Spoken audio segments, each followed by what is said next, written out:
Hello, you're watching TelecomTV. I'm Guy Daniels. Now, CSPs are under increasing pressure to modernise their core network and IT infrastructure. And joining me now to explain how they can ensure a smooth and accelerated transition to a more flexible, cloud-native core and IT stack is Darrell Jordan-Smith, who's the Chief Revenue Officer for Wind River. Hello, Darrell. It's really good to see you again. Now, Wind River is well known for its leadership in Open RAN and the edge, and we've covered that a lot on previous Telecom TV programs. But how does this same expertise extend to core and IT infrastructure? And also, why should CSPs be focusing on this now? Well, it's a great question, and thank you for inviting me to talk with you today. Essentially, the CSPs are looking to derive benefits from driving what they see in terms of the radio access network and what we deliver at Wind River.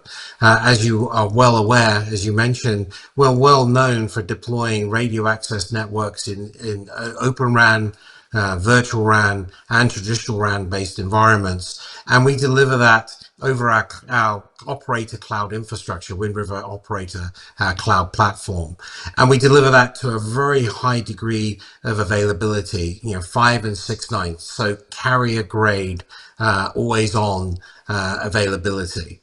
Now, a lot of our customers are now asking us, can they run the same applications they have in IT and in the core on the same infrastructure? And the answer is yes, and we're now beginning to do that for a number of our customers.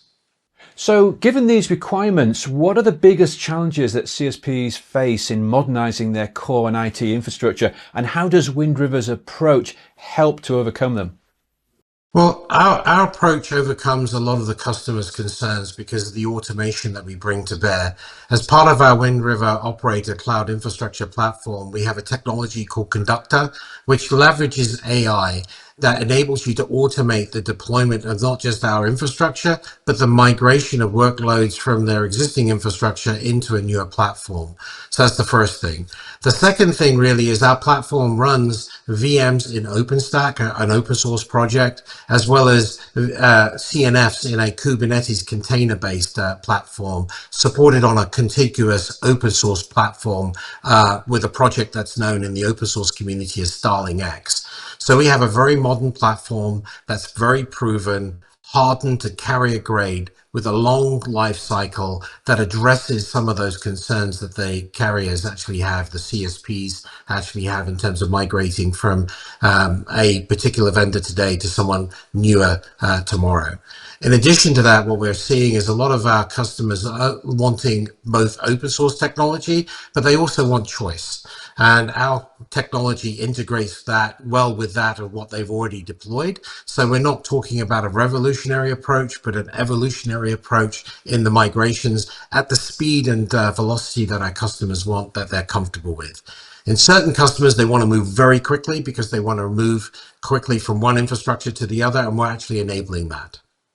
And Darrell, can you share some real-world examples of CSPs who are successfully deploying Wind River's solutions in the core and IT, and what impact it's had on their operations? Well, we're working with an operator. I'll give one example here in the United States, where I'm actually based, called Boost, formerly known as part of Dish. But Boost Mobile here in the United States are migrating their radio access nodes to our Wind River Operator Cloud platform.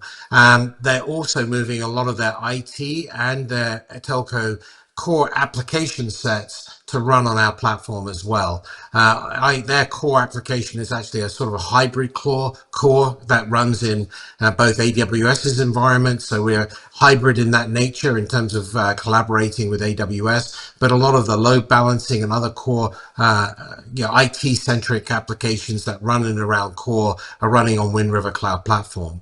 And what's really interesting for us, we're in the middle of that migration from their traditional vendor to Wind River, and we're doing that in a matter of weeks, not years. And we're doing that in record time. We're doing that in less than 3 months.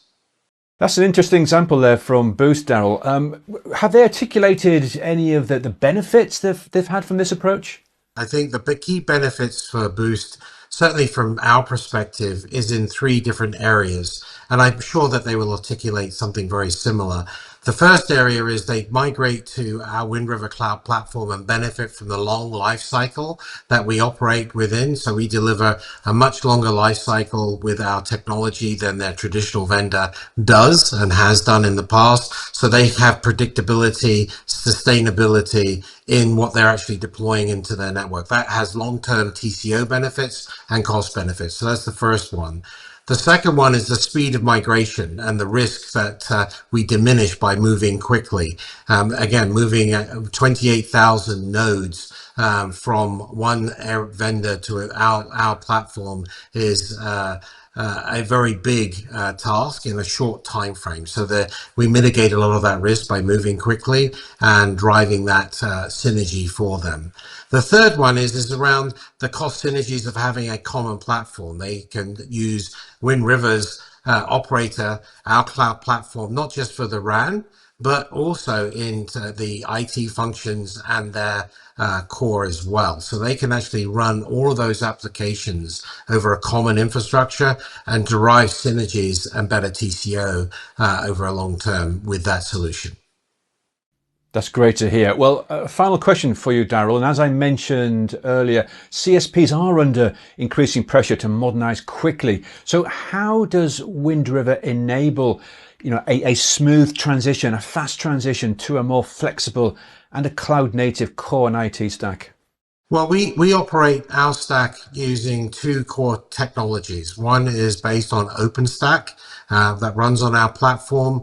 We have Kubernetes that runs on our platform. Our platform is open source. It's based on the Starling X project. And we've built automation tools in and around that leverage AI. So we're able to automate a lot of the migration and execute consistently to a high degree of quality in a secure environment, that complete environment. So we're actually doing that today, actually, as with the example I just mentioned with Boost Mobile. Excellent. Well, we must leave it there for now. Darrell, thank you very much for talking with us again and for sharing your views with us today. Thank you very much.